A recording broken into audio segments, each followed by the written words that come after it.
Ey affı sonsuz olan Rabbim, hatalarımızı bağışla, günahlarımızı ört ve üzerimizde rahmetini daim eyle. Bize öyle bir sabır ver ki, her sıkıntının içinde senin hikmetini görebilelim. Bize öyle bir şükür nasip et ki, nimetlerinin büyüklüğünü idrak edebilelim.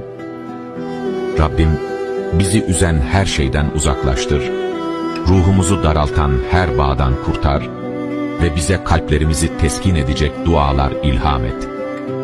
Ellerimizi açtığımızda, senden başka kimseye muhtaç olmadığımızı her daim hissettirecek bir huzur ver.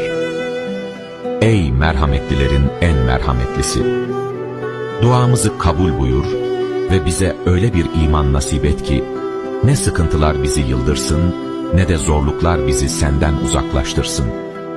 Kalplerimizi senin zikrinle huzura erdir. Amin.